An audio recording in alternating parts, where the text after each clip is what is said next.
ጤና ይስጥልን ተመልካቾች፣ ከፕራይም ሚዲያ የሰዓቱን ዜናዎች ይዘን ቀርበናል። በቅድሚያም አርዕስተ ዜናዎች። የኢትዮጵያና የግሪክ ግንኙነት ተጠናክሮ እንደሚቀጥል የሕዝብ ተወካዮች ምክር ቤት አፈ ጉባኤ ታገሰ ጫፎ ገለጹ።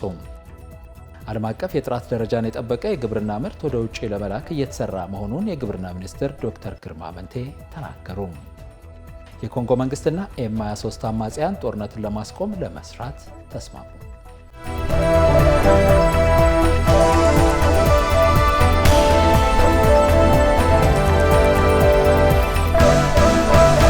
ተመልካቾቻችን በሰዓቱ የዜና ወጃ የሀገር ውስጥ፣ የውጭ፣ የቢዝነስ፣ የመከላከያና ስፖርታዊ መረጃዎችን አካተን ወደ እናንተ ቀርበናል። ዜናዎቹን ወደ እናንተ ማድረስ ተስፋ ባተ ነኝ። አብራችሁን ቆዩ። የኢትዮጵያና ግሪክ ግንኙነት ተጠናክሮ እንደሚቀጥል የሕዝብ ተወካዮች ምክር ቤት አፈጉባኤ ታገሰ ጫፎ ገለጹ።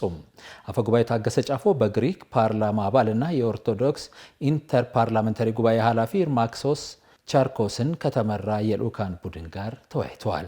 አፈጉባኤ ታገሰ ጫፎ ሁለቱ ሀገራት ለበርካታ ዓመታት ያዳበሩት ጠንካራ ግንኙነት እንዳላቸውም አስታውቀዋል። ኢትዮጵያ ንግድና ኢንቨስትመንትን ጨምሮ በተለያዩ መስኮች ከግሪክ ልምድ መቅሰምና ተሞክሯን ማካፈል እንደምትፈልግም አንስተዋል። ማርኮስ ቻርኮስ በበኩላቸው በቱሪዝም፣ ግብርና፣ ኮንስትራክሽን፣ ባህርና ትራንስፖርት፣ ሎጂስቲክ ዘርፎች የልምድ ልውውጥ ማድረግን ጨምሮ ሀገራቸው በትብብር ለመስራት ያላትን ዝግጁነት አረጋግጠዋል። ሀገራቸው ኢትዮጵያን ከአውሮፓ ሕብረት ጋር ለማቀራረብ እንደምትሰራ ገልጸው የግሪክ ባለሀብቶች የኢንቨስትመንት ተሳትፎን ማሳደግ እንደሚገባ መናገራቸውን የምክር ቤቱ መረጃ ያመለክታል። የዓለም አቀፍ የጥራት ደረጃን የጠበቀ የግብርና ምርት ወደ ውጭ ለመላክ እየተሰራ መሆኑን የግብርና ሚኒስትሩ ዶክተር ግርማ አመንቴ ተናገሩ። የኢትዮጵያ ግብርና ባለስልጣን የእንስሳት ምርትና ግብአት ጥራትን ምርመራ ላቦራቶሪ አክሬዲቴሽን የእውቅናና የምስክር ወረቀት ርክክብ ተደርጓል።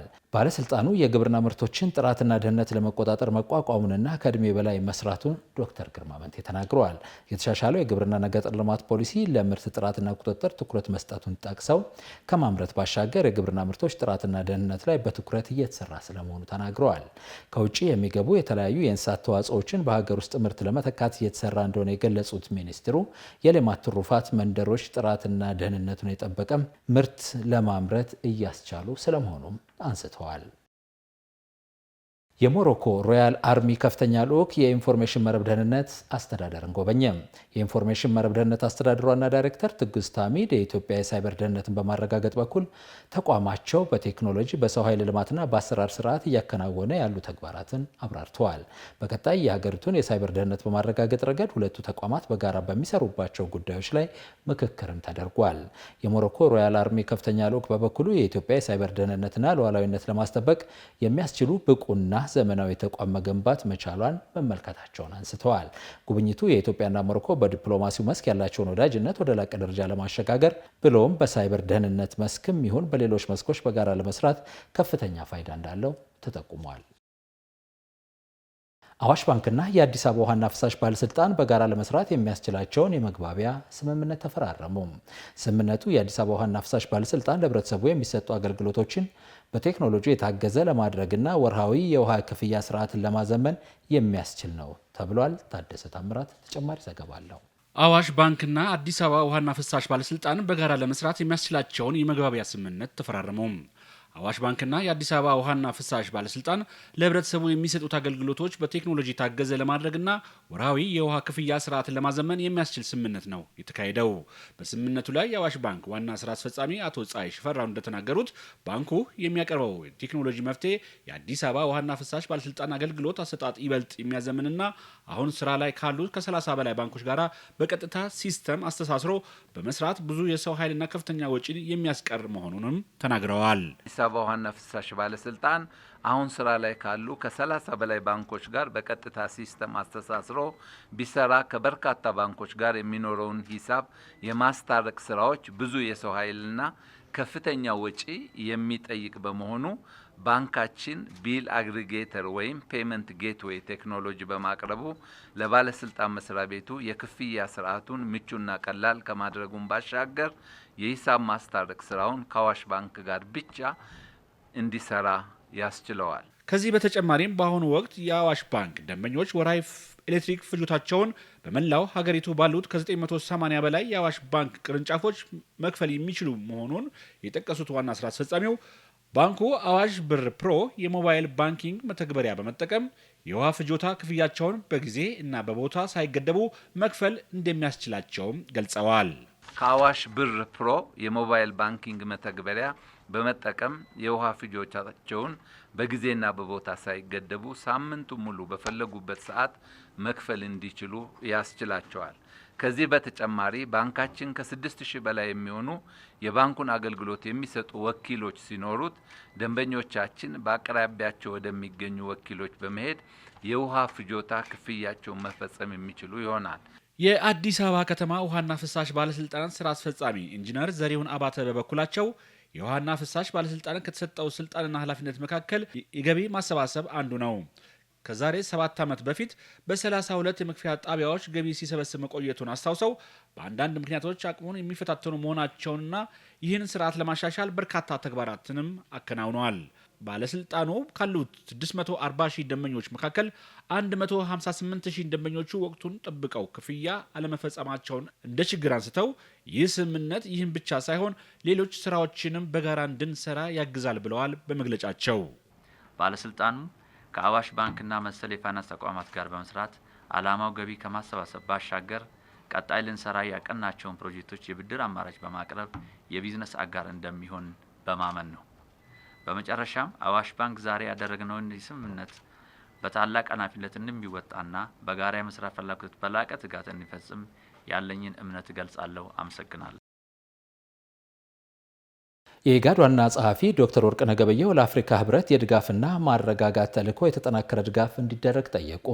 የአፍሪካ ህብረት የድጋፍና ማረጋጋት ተልዕኮ አውሶም የሰላም አስከባሪ ኃይል አስተዋጽኦ የሚያደርጉ ሀገራት አስቸኳይ ጉባኤ እየተካሄደ ነው። የኢጋድ ዋና ጸሐፊ ዶክተር ወርቅነህ ገበየሁ በጉባኤው ላይ ባደረጉት ንግግር የአውሶም ተልዕኮን የሚያግዝ ድጋፍ መዘርጋት እንደሚገባም ተናግረዋል። የቀጠናው ተቋም አባል ሀገራት ሽብርተኞችን ለማጥፋት በሚደረገው ጥረት ሎጂስቲክስን ጨምሮ የተለያዩ ድጋፎች ማድረግ እንደሚጠበቅባቸውም አመልክተዋል። ለሶማሊያ የጸረ ሽብር ዘመቻ የተቀናጀና በበቂ ሁኔታ በፋይናንስ መደገፍ የሚያስችል አካሄድ መከተልም ይገባል ብለዋል። ኢጋድ በአፍሪካ ህብረት ከተባበሩት መንግስታት ድርጅትና ከሌሎች አጋሮች ጋር በመሆን በአባል ሀገራት ዘላቂ ሰላም፣ ደህንነትና ልማት እንዲሰፍን በትብብር ለመስራት ቁርጠኛ ነው ሲሉም ዋና ጸሐፊው ተናግረዋል። አስቸኳይ ጉባኤው የፋይናንስ ማዕቀፎችና ፍኖተ ካርታ ማዘጋጀትን ጨምሮ የአፍሪካ ህብረት ተልዕኮ በሶማሊያ የሚኖረውን አጠቃላይ ቆይታ ላይ ውሳኔዎች ያስተላልፋል ተብሎ ይጠበቃል። በዲጂታል ኢኮኖሚ ከ20 ሺህ በላይ ወጣቶች ተጠቃሚ የሚያደርግ ስርዓት ዛሬ ይፋ ሆነ።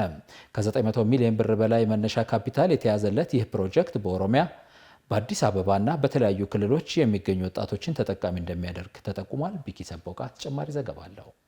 ኢትዮጵያ ቀደም ሲል ትመራበት የነበረውን ባለ አንድ ዘርፍ የግብርና መር የኢኮኖሚ ፖሊሲን የለውጡ አመራር ወደ ስልጣን ከመጣ ወዲህ ተቀይሮ ባለ ብዙ ዘርፍ የኢኮኖሚ ፖሊሲ ተሸጋግሯል። በዚህም የሀገሪቱ እድገት ቀጣይነት ባለው መልኩ እድገትን እያስመዘገበም ይገኛል። ተግባራዊ እየተደረገ ከሚገኙ የኢኮኖሚ ፖሊሲዎች መካከል አንዱ የዲጂታል ኢኮኖሚም ይገኝበታል። ከገንዘብ ንክኪ ውጪ የሆነው የዲጂታል ኢኮኖሚም የህዝቡን የኑሮ ሁኔታም እያቃለለ ይገኛል። ዛሬ ይፋ የተደረገው ከ20 ሺህ በላይ ወጣቶችን ተጠቃሚ የሚያደርግ መርሃ ግብር ነው። ቴግሮስ ትሬዲንግ ከሊንክ አስ ትሬዲንግ እንዲሁም ከቻይና ኢዩ ሸገር ካምፓኒ ጋር በመተባበር በተዘጋጀ ፕሮግራም ላይ የቴግሮስ ትሬዲንግ ዋና ስራ አስፈጻሚ አቶ ብርሃን ጌታቸው እንዳሉት ብርሃን ገበያ በዲጂታል መረብ በመተሳሰር ዘመናዊ የአነስተኛ ንግድ ስራ በርካታ ወጣቶችን ተጠቃሚ ያደርጋል። ለሀገሪቱ የኢኮኖሚ እድገት ዋልታና ማገር ናቸው ተብሎ እየተሰራባቸው ከሚገኙት መካከል የዲጂታል ቴክኖሎጂ አዲስና አንደኛው ነው። ብርሃን ገበያ በዋናነት ታርጌት አድርጎ እየተንቀሳቀሰ ያለው ይህ የሽያጭ ሲስተም የሽያጭ ስርዓት ሲስተም በዋናነት የሚንቀሳቀሰው በየክልሉ ያሉ ወጣቶችን አደራጅተን የሱፐር ማርኬት ወይም የሚኒ ሱፐር ማርኬት ባለቤት እናደርጋቸውና ለዛ የሚያስፈልጋቸውን ስልጠና፣ ፋይናንስ፣ ሌጋል ኢሹ፣ ሌሎች የጥሬ ዕቃ አቅርቦቶችን በሊንካስ ትሬዲንግ፣ በቴግሮስ ትሬዲንግ እና በኢዩ ሸገር ትሬዲንግ አማካኝነት ፋሲሊቴት ተደርጎላቸው ስልጠና የወሰዱ ወጣቶች በየክልሎቻቸው በያሉበት አካባቢ የራሳቸውን ሚኒ ሱፐር ማርኬት ያለምንም መነሻ ካፒታል ራሳቸውን ችለው የሚሰሩበት የሽያጭ የትስስር ሲስተም ነው ማለት ነው። የአሰራር ስርዓቱም የሀገር ውስጥና የውጭ ሀገር ምርቶች በተቀላጠፈ መንገድ ለገበያ ይቀርባሉ። የፋብሪካና የኢንዱስትሪ እንደዚሁም ደግሞ የግብርና ውጤቶችን ከገበሬዎች ከአምራቾችና ከኢንዱስትሪ ባለቤቶች ጋራ በጋራ በመተባበር ለዚህ ለ10 ሺህ ወጣቶች አማራጭ እንዲሆን አቅርበናል ማለት ነው። የገበያ ትስስር አሰራሩ እንደነገርኳችሁ ወጣቶቹ ምንም አይነት መነሻ ካፒታል አይፈልጉም። መነሻ ካፒታሉን በሙሉ በጤግሮስ ትሬዲንግ፣ በሊንካስ ትሬዲንግ እና በዩሸገር ትሬዲንግ እንደዚሁም በአጋር ድርጅቶች በመንግስት አካላትና አብረውን በሚሰሩ የፋይናንስ አካላት ሰፖርት የሚደረግ ነው። ከዛ በዘለለ ፕሮዳክቶቻችን ታርጌት የሚያደርጉት ግሮሰሪ አይተምሶች አሉ፣ ስቴሽነሪ አይተምሶች አሉ፣ ሌሎች የግሉ ማቴሪያሎች አሉ። ከሀገር ውስጥ ደግሞ ቬጂቴብልስ፣ ለምግብ የሚውሉ ሌሎች ምርቶች፣ የህፃናት ምግቦች፣ የህፃናት አሻንጉሊቶች፣ ሌሎች በርካታ ምርቶች አሉ። ከሀገር ውስጥም ከውጭም በኮላቦሬሽን አብረውን ይሰራሉ ማለት ነው። ከ900 ሚሊዮን ብር በላይ መነሻ ካፒታል እንደተመደበለት አቶ ብርሃኔም ገልጸዋል። በዝግጅቱ ላይ ከተለያዩ ክልሎች የተውጣጡ የመንግስት ከፍተኛ የስራ ኃላፊዎች፣ የተለያዩ የቢዝነስና የባንክ ተወካዮች፣ የእምነት አባቶችና ተጽዕኖ ፈጣሪ ግለሰቦች ተገኝተዋል። ብርሃን ገበያ የዲጂታል መረብ አነስተኛ የንግድ ስራን የሚደግፉ ብራንድ አምባሳደሮች፣ ታዋቂ አርቲስቶች መርጦ የ5 ዓመት የስራ ስምምነት ተፈራርሟል። ክቡራን ተመልካቾቻችን አሁን ከሀገር መከላከያ ያገኘናቸውን ዜናዎች ወደ እናንተ እናደርሳለን። መረጃዎቹን ለማድረስ ባልደረባ የታደሰ ታምራት እዚህ ስቱዲዮ ይገኛል። ታደሰ እንደምናመሸ ተስፋዬ። እስቲ ምን አይነት ሀገር መከላከያን የተመለከቱ ዜናዎች ይዛል ዛሬ? በዛሬው የሀገር መከላከያ ዜናችን እንግዲህ የኢትዮጵያ ልዑካን ቡድን በዩጋንዳ ካምፓላ ይገኛል። እሱም የሶማሊያን ሰላምና መረጋጋትን በተመለከተ ሚኒስትሮች ስብሰባ እያደረጉ ነው። ይሄ ቀዳሚ ዜናችን ሲሆን ሁለተኛው ደግሞ የፕሪቶሪያ ስምምነትን አፈጻጸም ከፌዴራል መንግስቱ ጋር በጋራ እንሰራለን ሲሉ ጊዜያዊ አስተዳደሩ ፕሬዝዳንት ገልጸዋል እና ሌሎችም ዜናዎች አሉ። መልካም ጊዜ ከተመልካቾች ጋር። አመሰግናለሁ።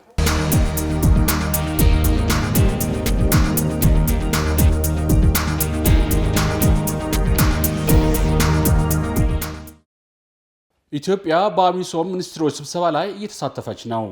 ኢትዮጵያ በዩጋንዳ ካምፓላ እየተካሄደ ባለው የአፍሪካ ህብረት የሶማሊያ ድጋፍ እና ማረጋጋት ተልዕኮ አዊሶም የሚኒስትሮች ስብሰባ ላይ እየተሳተፈች ትገኛለች።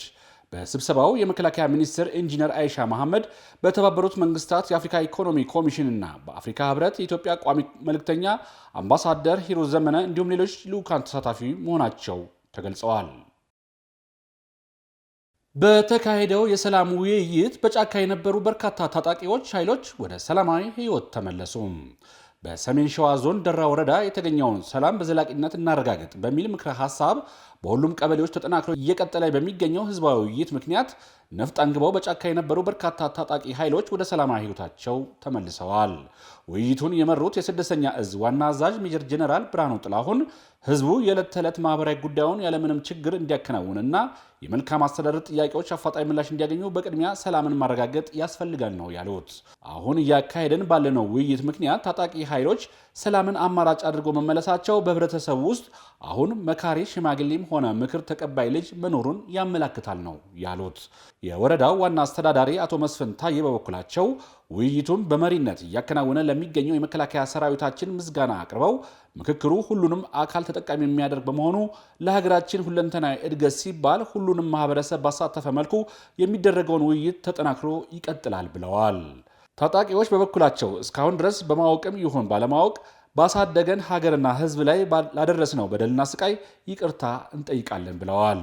እንደኛ በተሳሳተ መንገድና በትክክል ባልሆነ የሐሰት ትርክት አሁንም በጫካ የሚኖሩ ወንድሞቻችን የሄዱበት ያለው መንገድ ሀገርና ህዝብ የማይጠቅም በመሆኑ ሰላማዊ አማራጭ እንዲከተሉ ጥሪ አቅርበዋል። የእዙ ሴቶችና ማህበራዊ ጉዳይ ቡድን ለበጎ አድራጎት ማህበራት ድጋፍ አደረገ። የልዩ ዘመቻዎች እዝ ሴቶችና ማህበራዊ ጉዳይ ቡድን በሀገር በቀል ለኢትዮጵያ ፍቅር በአንድነት አካል ጉዳተኞች ማህበር 112,000 ብር የሚጠጋ ግምት ያላቸው የተለያዩ ቁሳቁሶችን ድጋፍ አድርጓል። የተደረገውን ድጋፍ የተለያዩ የጽዳት ማቴሪያሎች፣ ወተት እንዲሁም የቢሮ መገልገያ የፕሪንተርና የፎቶኮፒ ቀለሞች ናቸው። ስጦታውን ለማህበሩ ፕሬዚዳንት ያስረከቡት የልዩ ዘመቻዎች እዝ ሎጂስቲክስ መምሪያ ኃላፊ ኮሎኔል ኃይሉ ተረፈ ለማህበሩ የሚጠቅመውን ሴቶች በራሳቸው ተነሳሽነት ማበርከታቸውን የሚመሰገን ተግባር መሆኑን ተናግረዋል። ድጋፉን የተረከቡት ለኢትዮጵያ የፍቅር በአንድነት ማህበር ፕሬዚዳንት 50 አለቃ ማሩ አሰፋ መከላከያን የሀገራችን ጀርባ አጥንት መሆኑን ገልጸው በበጎ አድራጎትና በህዝባዊነቱም በግልጽ የሚታወቅ መሆኑንም አስታውቀዋል። በፕሪቶሪያው ስምምነት አፈጻጸም ዙሪያ ከፌዴራል መንግስት ጋር በትብብር እንሰራለን ሲሉ የትግራይ ክልል ጊዜያዊ አስተዳደር ፕሬዚዳንት ሌተናንት ጄኔራል ታደሰ ወረደ ተናገሩ። በክልሉ የመልሶ ግንባታ ስራም የጊዜያዊ አስተዳደሩ ቁልፍ ተግባር ነው ብለዋል። ፕሬዚዳንቱ በአፍሪካ ህብረት የፕሪቶሪያ ስምምነት መከታተል ማረጋገጥና ማስከበር ተልዕኮ ከፍተኛ ኃላፊ ሆነው የተመደቡትን ሜጀር ጄኔራል ሳሙድ ኦኮሬን በጽህፈት ቤታቸው ተቀብለው አነጋግረዋል። በውይይታቸውም ተፈናቃዮችን ወደ ቀያቸው መመለስ ጊዜያዊ ያስተዳደሩ ቁልፍ ተግባር ነው ብለዋል። በተጨማሪም ታጣቂዎችን ትጥቅ በማስፈታት ወደ ህብረተሰቡ መቀላቀልና መልሶ ማቋቋም ከፌዴራል መንግስቱ ጋር በትብብር እንደሚሰራ ነው ፕሬዚዳንቱ የገለጹት። ጦርነት ሊነሳ ይችላል የሚል ስጋት በአንዳንድ አካላት እንደሚነሳ የጠቀሱት ፕሬዚዳንቱ በማንኛውም ምክንያት ወደ ዳግም ጦርነት የሚገባበት ምክንያት የለም ሲሉም አረጋግጠዋል። በከፍተኛ ቁርጠኝነት የመልሶ ግንባታ ስራ ላይ በማተኮር እንደሚሰራ መናገራቸውን ነው መረጃው የሚያመላክተው። በአፍሪካ ህብረት የፕሪቶሪያ ስምምነት መከታተል ማረጋገጥና ማስከበር ተልዕኮ ከፍተኛ ኃላፊ ሜጀር ጄኔራል ሳማድ ኦኮሬ በበኩላቸው ለፕሪቶሪያ ስምምነት የተሟላ ትግበራ የሚቻለውን ሁሉ እንደሚያደርጉም ገልጸዋል። ተመልካቾቻችን ከመከላከያ ምንጮቻችን ያገኘናቸውን ዜና መከላከያ ይህንን ይመስላል። ከቀሪ የፕራይም ሚዲያ ዜናዎች ጋር መልካም ቆይታ። ሰላም።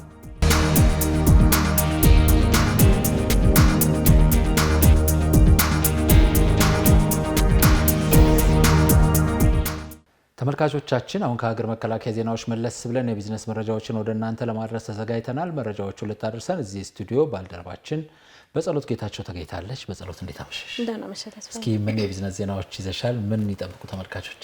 አመሰግናለሁ። እንግዲህ ከቢዝነስ ዜናዎቻችን መካከል አንዱ በቤኒሻንጉል ጉሙዝ ክልል በ9 ወራቱ ከ3100 ኪሎ ግራም በላይ ወርቅ ወደ ብሔራዊ ባንክ ገብቷል። አፈጻጸሙም ከባለፈው ተመሳሳይ ወቅት ጋር ሲነጻጸር ከፍተኛ መሻሻል አሳይቷል። ከሀገር ውጭ ከያዝናቸው የቢዝነስ ዜናዎቻችን መካከል አንዱ ደግሞ ኬንያ ለ4ኛው የቻይና አፍሪካ ኢኮኖሚ ንግድ ኤክስፖ የማስታወቂያ መድረክ አካሂዳለች የሚሉትን ይመስላል። ሌሎቹን በሰፊው እንመልከት። መልካም ጊዜ። አመሰግናለሁ።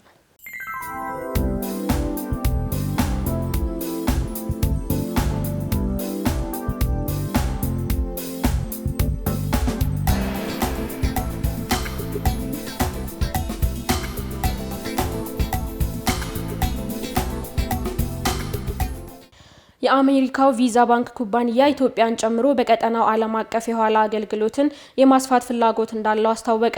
የኢኖቬሽንና ቴክኖሎጂ ሚኒስቴር ከአሜሪካው ቪዛ ኢንክ ዓለም አቀፍ የክፍያ ካርድ አገልግሎት ኩባንያ ጋር በሐዋላ በዲጂታል ፋይናንስና በአዳዲስ የትብብር እድሎች ላይ በጋራ ለመስራት መክረዋል። የኢኖቬሽንና ቴክኖሎጂ ሚኒስትር ዴታ ዶክተር ይሽሩን አለማየሁ እንዳሉት የኢትዮጵያ መንግስት በእኩልነትና በጋራ ተጠቃሚነት ላይ የተመሰረተ የዲጂታላይዜሽን ትብብር እንዲጎለብት ከፍተኛ ፍላጎት እንዳለው ገልጸዋል። ሀገራዊ ስራዎችን ዲጂታላይዝ ለማድረግና የፋይናንስ ምርቶችንና አዳዲስ አገልግሎቶችን በኢትዮጵያ ለማዳረስ ከፍተኛ ጥረት የተደረገ መሆኑንም አመላክተዋል። የቪዛ ኢንክ የደቡብና ምስራቅ አፍሪካ ሪጅን ምክትል ዳይሬክተር ሚካኤል በርነር በበኩላቸው ዓለም አቀፍ የቪዛ አገልግሎትን በኢትዮጵያና በቀጠናው ሀገራት ተደራሽ ለማድረግ ከፍተኛ ፍላጎት እንዳላቸው ገልጸዋል። በክልሉ የ2017 በጀት ዓመት የ9 ወራት እቅድ አፈጻጸም ግምገማ መድረክ ተካሄደ። በበጀት ዓመቱ ባለፉት 9 ወራት በልዩ አነስተኛ ወርቅ አምራቾች በአዘዋዋሪዎችና በኩባንያዎች የተመረተ 3170.6 ኪሎ ግራም ወርቅ ወደ ብሔራዊ ባንክ እንዲገባ መደረጉ ተገልጿል። አፈጻጸሙ ካለፈው ተመሳሳይ ወቅት ጋር ሲነጻጸር ከፍተኛ መሻሻል ማሳየቱም ተመላክቷል። ለዚህም በሀገር አቀፍ ደረጃ የተደረገው የኢኮኖሚ ማሻሻያና በህገወጥ መንገድ በጥቁር ገበያ በሚዘዋወረው የወርቅ ምርት ላይ እየተደረገ ያለው ቁጥጥር ትልቅ ሚና መጫወቱ ተገልጿል። በክልሉ ከተለያዩ ማዕድናት የሚገኘው ገቢ ከጊዜ ወደ ጊዜ እያደገ መምጣቱንና ባለፉት 9 ወራት ከዘርፉ ከ38 ሚሊዮን 900 ሺህ በላይ ብር ገቢ መሰብሰቡን የክልሉ ኮሚኒኬሽን ቢሮ መረጃ ያመለክታል። ለሀገር በቀል የኤሌክትሪክ መሰረተ ልማት ግብአት አምራቾች ቅድሚያ በመስጠት እንደሚሰራ የኢትዮጵያ ኤሌክትሪክ አገልግሎት አስታወቀ። የኢትዮጵያ ኤሌክትሪክ አገልግሎት ከሀገር ውስጥ የኤሌክትሪክ መሰረተ ልማት ግብአት አምራቾች ጋር የውይይት መድረክ አካሂዷል። የኢትዮጵያ ኤሌክትሪክ አገልግሎት ዋና ስራ አስፈጻሚ ኢንጂነር ጌቱ ገረመው በመድረኩ እንደገለጹት የሀገር ውስጥ የኤሌክትሪክ መሰረተ ልማት ግብአት አምራቾች በከፍተኛ የውጭ ምንዛሬ ከውጭ የምናስገባቸውን ግብአቶች ሙሉ በሙሉ ባይሆንም በከፊል በማምረት እያቀረቡ ይገኛሉ ብለዋል። ይህም ግብአቶቹን ከውጪ ለማስገባት ወጪ የሚደረገውን የውጭ ምንዛሬ በእጅጉ እንዲቀንስ ማድረጉንና በርካታ የስራ ዕድል እንዲፈጠር እንዳደረገም አንስተዋል። አገልግሎቱ ከተለያዩ የሀገር ውስጥ አምራቾች አቅርቦቶች የተበረከተ ቢሆንም የፍላጎትና የአቅርቦት ልዩነት ስላለ አምራቾች አቅርቦታቸውን ለማስፋት በቁርጠኝነት መስራት እንደሚጠበቅባቸው ገልጸዋል። እየተከታተላችሁ ያላችሁት የሰዓቱን የቢዝነስ ዜናዎቻችንን ነው። አሁን ደግሞ ከሀገር ውጭ ያገኘናቸው የቢዝነስ ዜናዎች እናልፋለን። አብራችሁን ቆዩ። ኬንያ ለ4ኛው የቻይና አፍሪካ ኢኮኖሚ የንግድ ኤክስፖ የማስተዋወቂያ መድረክ አካሄደች። በኬንያ ዋና ከተማ ናይሮቢ የመንግስት ባለስልጣናት ዲፕሎማቶችና የንግድ ስራ አስፈጻሚዎች በተገኙበት በ2025 ለአራተኛው የቻይና አፍሪካ ኢኮኖሚና ንግድ ኤክስፖ የማስተዋወቂያ ኮንፈረንስ ተካሂዷል። ፎረሙ በቻይና ሁናን ግዛት የንግድ መምሪያ የተዘጋጀ ሲሆን የሲኖ ኬንያ የንግድ ትስስርን ለማሳደግ ያለመ እንደሆነም ተገልጿል። በኬንያ የቻይና ኤምባሲ ሚኒስቴር አማካሪ ዡ ዡንቸንግ እንዳሉት ከሰኔ 12 እስከ 15 በቻይና ቻንግሻ ከተማ ሊካሄድ የታቀደው ኤክስፖ የአፍሪካ ስራ ፈጣሪዎችን ከቻይና ሸማቾች እንዲሁም ከዓለም አቀፍ የእሴት ሰንሰለቶች ጋር ለማገናኘት የሚያስችል አቅም እንዳለው ገልጸዋል። የሁናን ግዛት የንግድ መምሪያ ምክትል ዋና ዳይሬክተር ጎኒንግ በበኩላቸው ኤክስፖ የቻይና አፍሪካ ትብብርን ለመፍጠር ወሳኝ ነው ብለዋል። ኤክስፖ ከ2019 ጀምሮ ለ3 ጊዜያት ሲካሄድ የቆየ ሲሆን ከ53 የአፍሪካ ሀገራት የተወጣጡ ከ40,000 በላይ ተሳታፊዎችና 4600 የሚሆኑ የቻይናና የአፍሪካ ኢንተርፕራይዞች ተወካዮች ተሳትፈዋል ሲል ዘገባው ጅንዋ ነው። የአይኤምኤፍ ኃላፊ ሀገራት የንግድ ውጥረቶችን ለመፍታት አፋጣኝ እርምጃ እንዲወስዱ አሳሰቡ። የዓለም አቀፉ የገንዘብ ተቋም አይኤምኤፍ ማኔጂንግ ዳይሬክተር ክሪስቲና ጆርጂየቫ እንዳስታወቁት ውጥረቶች በፍጥነት እንዲፈቱና በንግድ ፖሊሲ ላይ ስምምነት እንዲደረግ ጥሪ አቅርበዋል። የአይኤምኤፍ 2025 ዓለም አቀፍ የፖሊሲ አጀንዳ ላይ በጋዜጣዊ መግለጫቸው ላይ እንደተናገሩት ዋና ዋና የንግድ ፖሊሲ ለውጦች ጠንካራ የፋይናንስ ሁኔታዎችና ከፍተኛ የገበያ ተለዋዋጭነት ጋር ተያይዞ የንግድ ውጥረቶችን ፈጥረዋል ብለዋል። የዓለም ኢኮኖሚ ትልቅ ፈተና የገጠመው መሆኑን ጠቁመው ይህም ሀገራትን አስቸጋሪ ሁኔታ ውስጥ የሚከት ነው ሲሉ ገልጸዋል። ሀገሮች የንግድ ውጥረቶችን በተቻለ ፍጥነት ለመፍታት ገንቢ በሆነ መንገድ መስራት አለባቸው ሲሉም አክለዋል። ዘገባው የአናዶሉ ነው። የሰዓቱን የቢዝነስ ዜናዎቻችንን ከማጠቃለላችን በፊት የውጭ ምንዛሬ መረጃን ተከታትለን እንመለስ።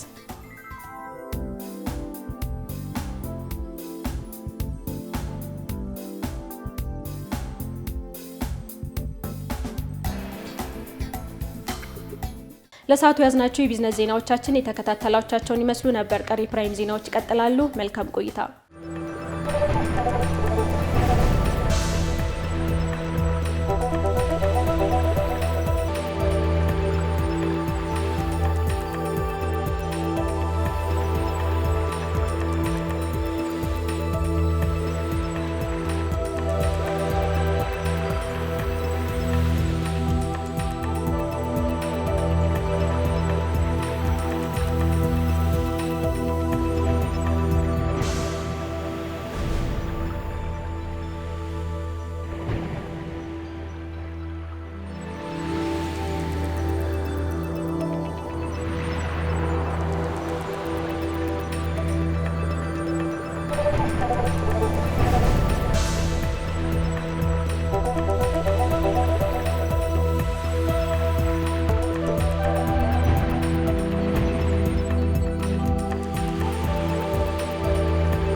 ክቡራት ተመልካቾቻችን አሁን ከውጭ ምንጮች ያገኘናቸውን ዜናዎች ወደ እናንተ እናቀርባለን። የኮንጎ መንግስትና ኤም23 አማጽያን ጦርነትን ለማስቆም ለመስራት ተስማሙ። የኮንጎ መንግስት ተወካዮችና የኤም23 አማጺ ቡድን በምስራቃዊ ዲሞክራቲክ ሪፐብሊክ ኮንጎ ያለውን ጦርነት ለማስቆም መስማማታቸውን በጋራ በሰጡት መግለጫ አስታውቀዋል። በኮንጎ ታጣቂ ኃይሎችና ኤም23 አማጽያን ከጥር ወር ጀምሮ የሰሜንና ደቡብ ኪቩ ግዛት መካከል የከረረ ጦርነት ሲያካሂዱም ቆይተዋል። ጦርነቱን ለማስቆም ከዚህ ቀደም በተደረጉ ድርድሮች ውጤት ባይገኝም ይህ ሂደትም ሁከቱን ለማስቆም እንደ መጀመሪያ አዎንታዊ እርምጃ ተወስዷል። በሁለቱ ወገኖች በዶሃ የተካሄደው ውይይት ግልጽና ገንቢ መሆኑን ቢያረጋግጡም በድርድር ሂደት ላይ አንዳንድ ጥርጣሬዎች አሁንም ይስተዋላሉ። በዲሞክራቲክ ሪፐብሊክ ኮንጎ በነበረው ጦርነት በመቶ ሺዎች የሚቆጠሩ ነዋሪዎች ሲፈናቀሉ ከጥር ወር ጀምሮ ቢያንስ 7000 ሰዎች መሞታቸውን የኮንጎ ባለስልጣናት ገልጸዋል። ዘገባው የአፍሪካ ኒውስ ነው። የሩሲያና ዩክሬንን ጦርነት በጊዜያዊነት እንዲቆም የዩክሬን የተወሰነ ግዛቷን ለሩሲያ መስጠት አለባት ሲሉ ከኪየቭ ከንቲባ ቪታሊ ክሎፒም ተናገሩ። ሩሲያ በኪየቭ በፈጸመችው የአየር ጥቃት 12 ንጹሃን ሰዎች ሲገደሉ ከ100 በላይ መቁሰላቸውም ተገልጿል። ሀብታሙ ምትኩ። ሩሲያ በፈጸመቻቸው ጥቃቶች ፍጹም ደስተኛ አይደለም፣ አስፈላጊም አይደለም፣ ጊዜውንም እየጠበቀ አይደለም።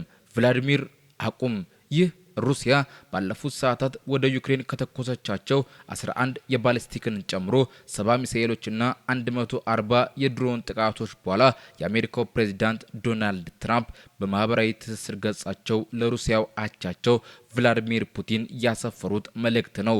በዩክሬን ዋና ከተማ ኪየቭ የሚገኘውን የዩክሬን የመከላከያ ኢንዱስትሪን ያለመ መሆኑን ከሁለቱም ወገን በተረጋገጠው ጥቃት 12 ንጹሃን ሰለባ ሆነው ሲገደሉ 100 የሚደርሱ ለጉዳት ተዳርጓል።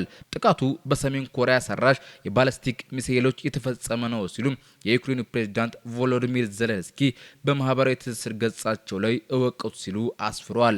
ዜሌንስኪን ከነበሩበት የደቡብ አፍሪካ ጉብኝት ወደ ሀገራቸው ከመለሰው ከዚህ ጥቃት በኋላ የሩሲያው የውጭ ጉዳይ ሚኒስትር ሰርጌይ ላቭሮቭ ጦርነቱን በማስቆም ዙሪያ ከዩክሬን ጋር ከስምምነት ለመድረስ ዝግጁ ነን ብሏል። ለሲቢኤስ ኒውስ የመንግስታቸውን አቋም ያንጸባረቁት ሰርጌይ ላቭሮቭ እኛ ከስምምነት ለመድረስ ችግር የለብንም፣ ነገር ግን የቀሩ ጥቃቅን ጉዳዮች አሉ፣ በቶሎ መቋጨት አለባቸው፣ በእነሱ ላይ እየሰራን ነው ብሏል። እስካሁን ያሉት ንግግሮች በመልካም ሁኔታ ቀጥለዋል ያሉት ላቭሮቭ አሜሪካ በአደራዳሪነት ያለችበት ውይይት ቀጣይነት እንደሚኖረውም ገልጸዋል።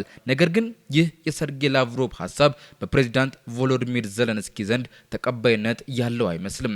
ተደራዳሪዎቻቸውን ካነጋገሩ በኋላ በሰጡት ሀሳብም በሩሲያ ላይ የተደረገ ምንም ጫና አላየሁም፣ ማዕቀብ ለመጣልም ቢሆንም የታሰበ ነገር አልተመለከትኩም በማለት ድርድሩ ላይ ያላቸውን አመኔታ በጥርጣሬ ከተው ተናግሯል።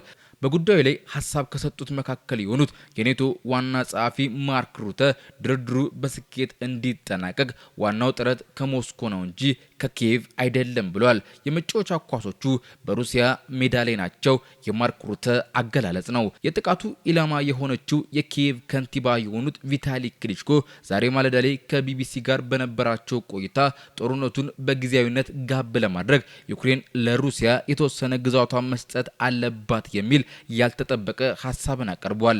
ልክ አይደለም ግን እንደ ጊዜያዊ መፍትሄ መውሰድ እንችላለን በሚል ብዙ ዩክሬናውያንን እንደማያስደስት የተጠበቀው ሀሳባቸውን ፕሬዝዳንት ቮሎዲሚር ዜሌንስኪ እንዲቀበሉት ጭምር ጠይቋል።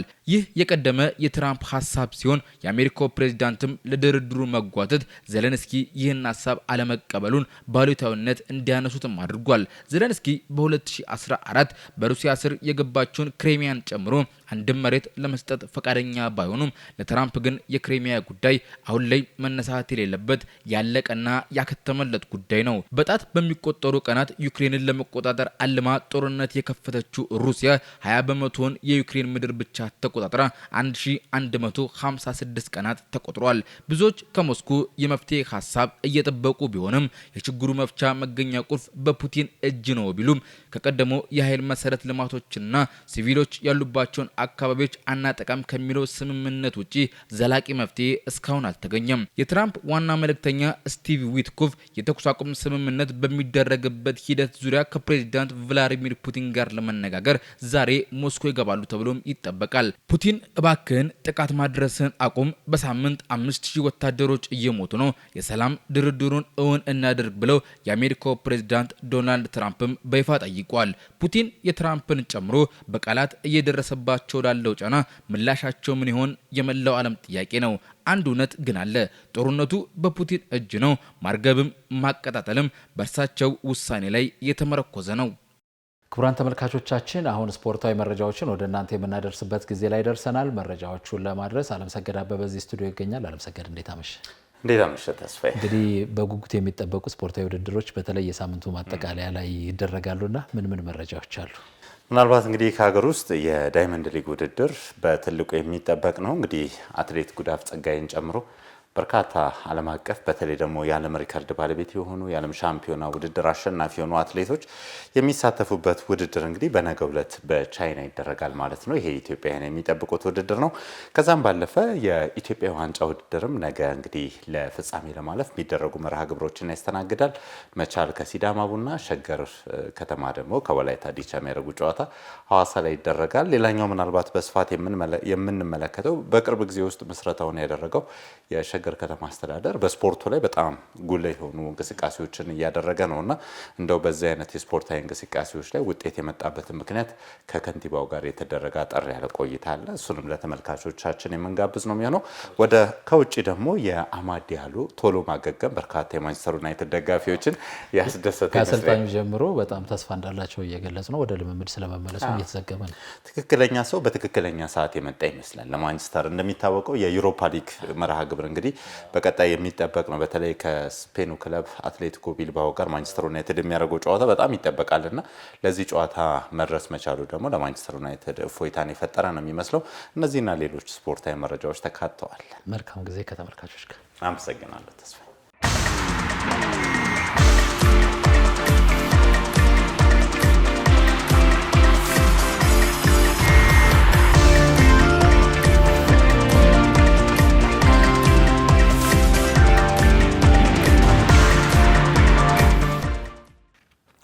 በቅድሚያም የአትሌቲክስ ዜና።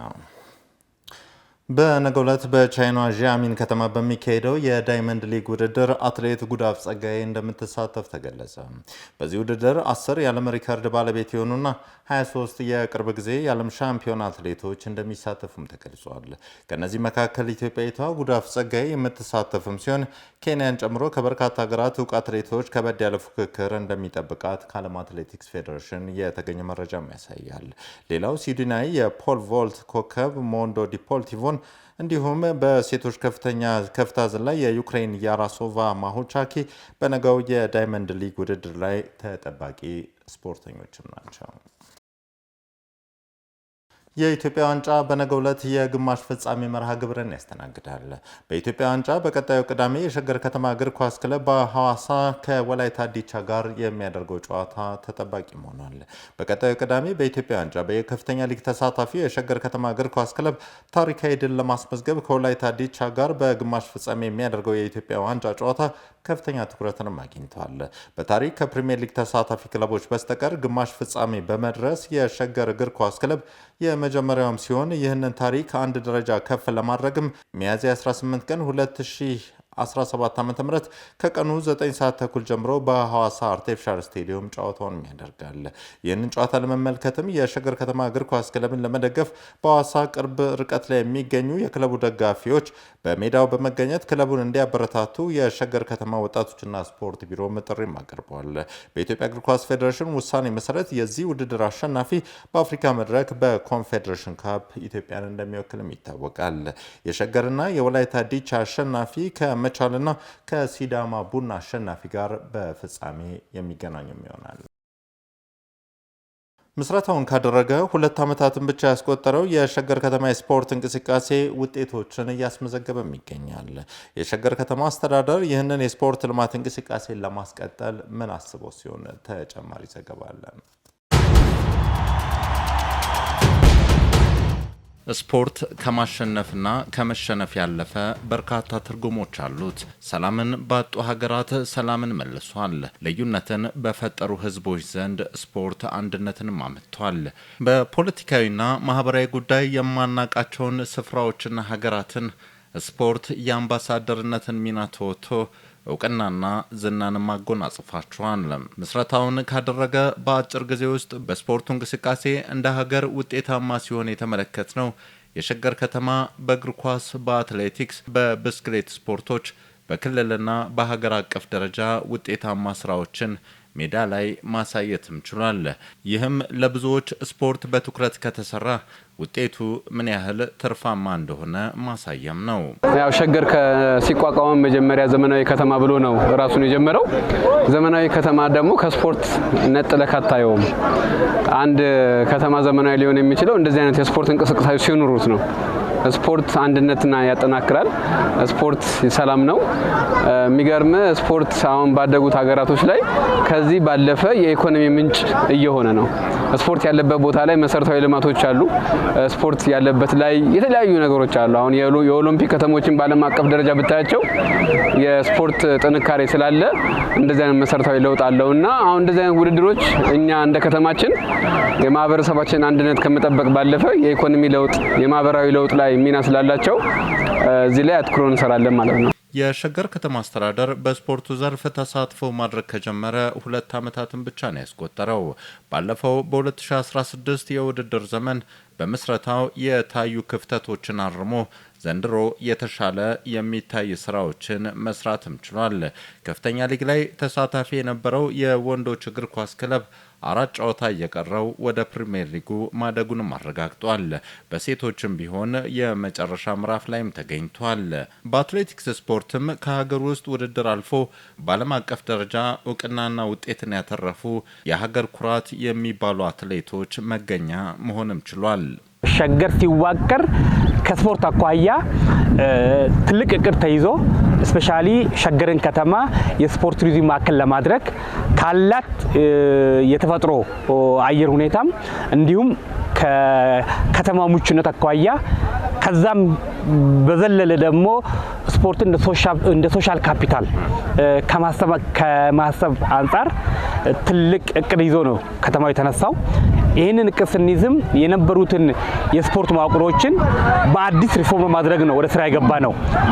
ከዚህ ሪፎርም ውስጥ አንዱ የእግር ኳሳችን ክለቦች ናቸው። የሸገር ከተማ አስተዳደር በ2017 ዓ.ም በስፖርቱ ያሳካቸውን ውጤታማ ስራዎች የአንድ ሰሞን ብቻ እንዳይሆኑ ቀጣይነትና ወጥነት ያለውን ስራም ይፈልጋል።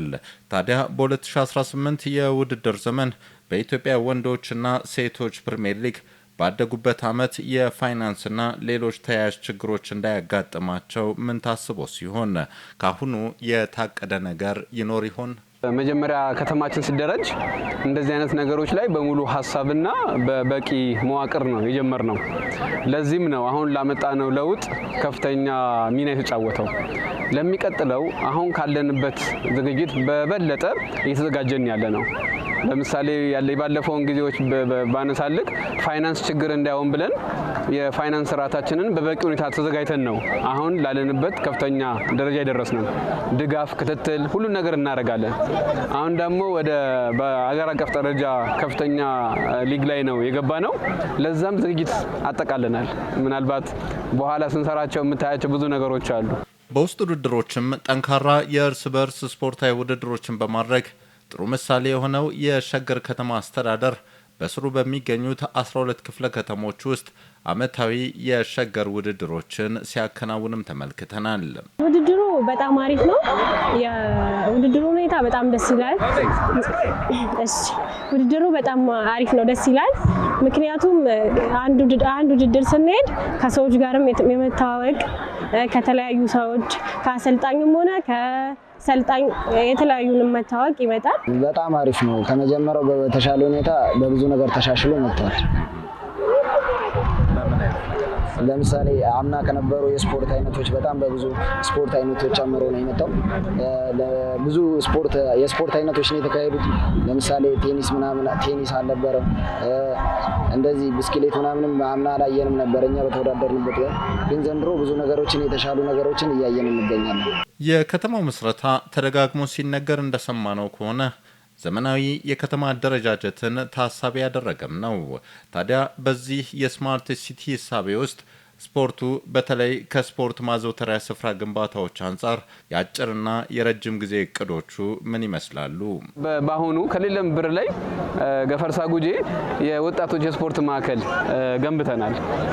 አሁንም በተጠናከረ ሁኔታ የስፖርት ማዕከልን ስፔሻላይዝድ አድርገን ስራዎችን እንሰራለን። የአቅም ግንባታ እንስጣቸዋለን። ኮዬ ላይ ዓለም አቀፍ ደረጃ የደረሰ የስፖርት ስቴዲየም መገንባት እንፈልጋለን። በየቦታው ላይ በየወረዳው አንዳንድ ሄክታር ስፖርት የሚሆን ነገር መመደብ አለበት ብለን መድበናል። በአጠቃላይ ለማህበረሰብ ልማት የሚሆኑ ስራዎች ላይ በከተማ ደረጃ እየሰራን ያለ ነው። ስለዚህ መሰረታዊ ልማት፣ ፋይናንስ፣ ሎጂስቲክ፣ የአቅም ግንባታ ላይ እየሰራን ያለ ነው። ባለፈው ዓመት ስራ ነውን።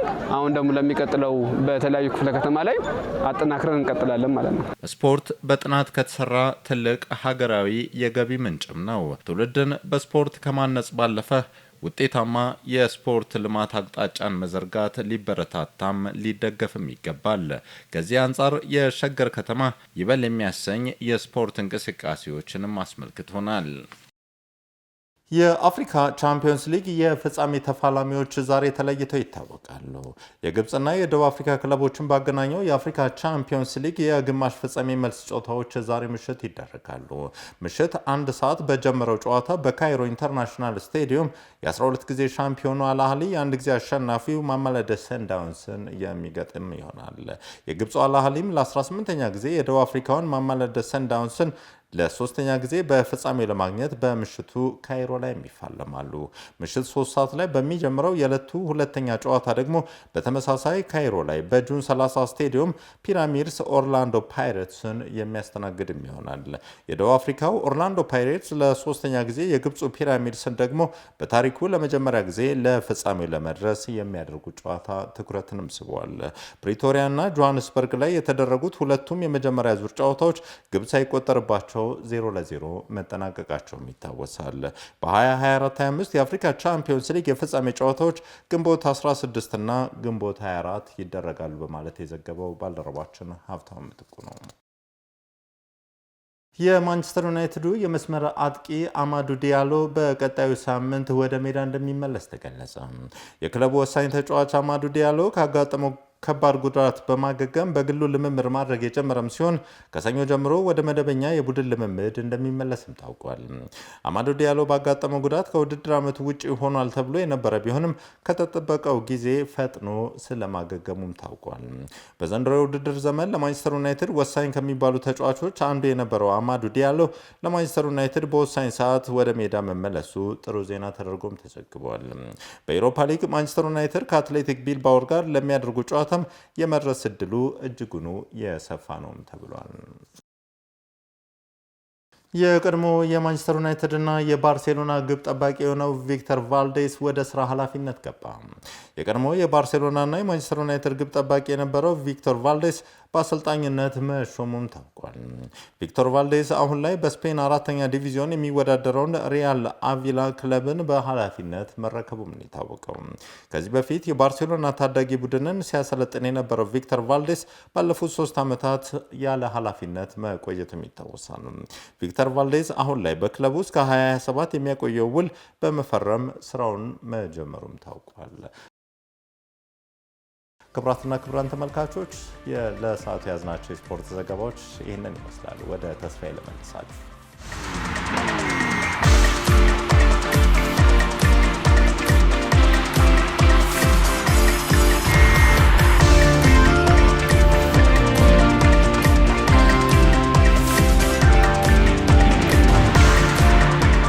ክቡራን ተመልካቾቻችን ከፕራይም ሚዲያ የተላለፉ ዜናዎች የተከታተላችኋቸው ነበሩ። ከዜናዎቹ ጋር ተስፋዬ አባተ አብሬያችሁ ነበርኩ። መልካም ጊዜ